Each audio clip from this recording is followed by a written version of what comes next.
mes girly girls, je suis contente de vous retrouver pour une nouvelle vidéo de mes trucs et astuces. Ça fait un moment, ça fait vraiment un bon moment que je vous en ai pas fait. Donc je reviens avec encore plus de trucs, encore plus d'astuces pour nous faciliter le maquillage, le démaquillage, la mise en beauté. Donc commençons. Je sais pas si ça vous arrive, en tout cas moi du coup c'est tout est tiré de mes propres expériences. Hein.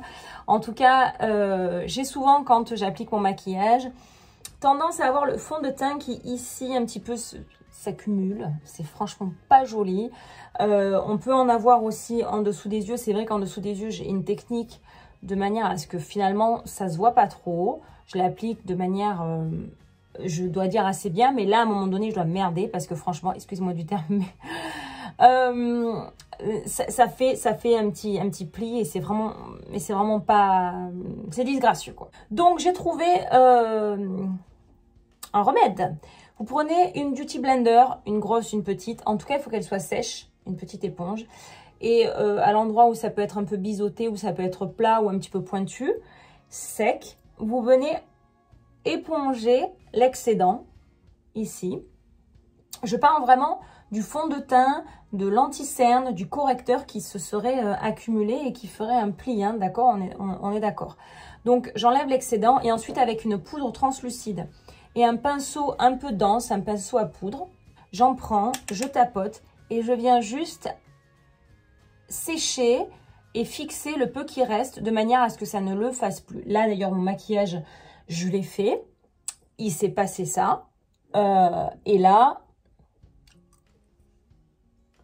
j'ai absolument rien qui a filé dans le pli de ma narine. En parlant de Beauty Blender, pour nettoyer sa Beauty Blender, figurez-vous que j'ai trouvé plusieurs techniques qui marchaient bien. Alors vous pouvez bien sûr acheter des savons qui sont vendus exprès.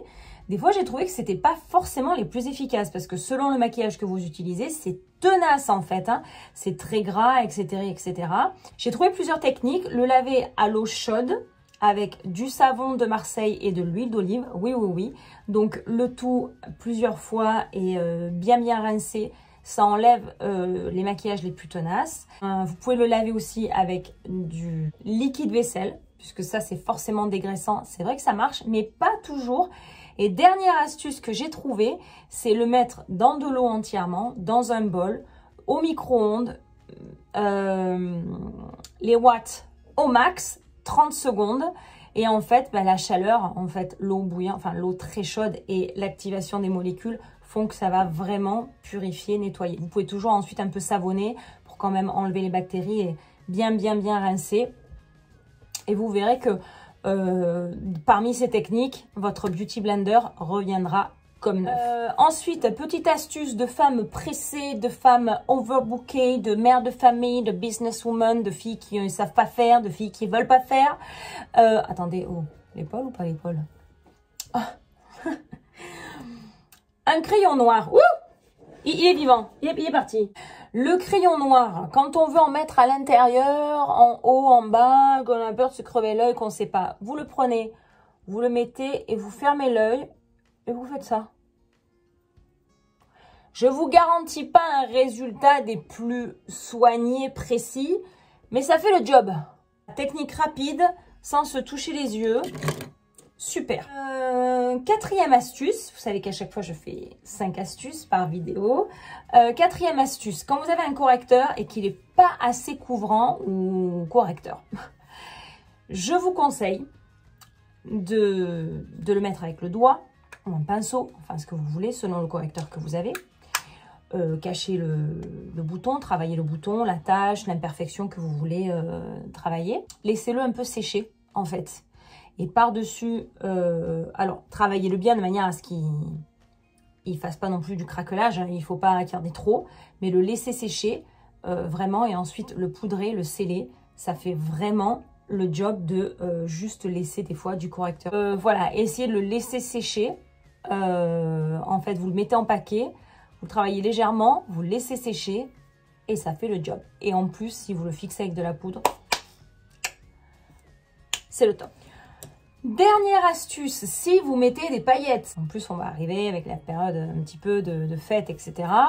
Dans quelques temps, dans quelques mois. Donc, des fois, vous mettez des paillettes sur les yeux, ça tombe.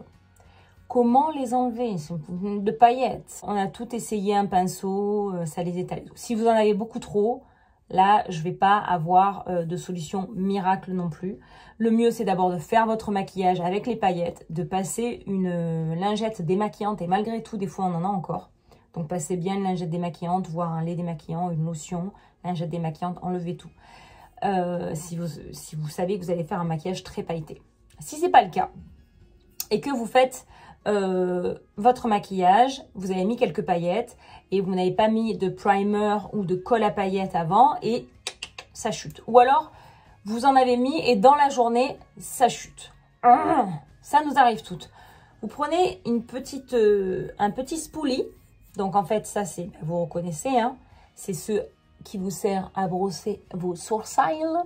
Donc ce que vous faites, c'est qu'avec ça, vous brossez l'endroit où vous avez les paillettes. Bien sûr, quand vous brossez, vous le brossez ensuite beaucoup pour que la paillette sorte. Hein, parce que si jamais vous brossez mais que jamais vous enlevez les paillettes qui sont dessus, ça ne va pas le faire. Donc, vous enlevez les quelques paillettes, des fois précisément là où il y a la paillette. Vous l'enlevez, voire vous la passez sous l'eau, vous séchez votre spoolie. Ça s'appelle un spoolie. Et vous enlevez bien les paillettes. Et là, vous retravaillez aux endroits où vous avez des paillettes. Et donc, votre visage sera sans paillettes. Kevin, quand est-ce que tu vas mettre des paillettes dans ma vie? Kevin, je veux des moulures au plafond. Hashtag Inès Reg, j'adore cette nana. J'espère en tout cas que cette nouvelle vidéo de trucs et astuces vous aura plu, vous aura donné quelques petites idées. Je vous embrasse toutes et tous très fort. À bientôt. Ciao.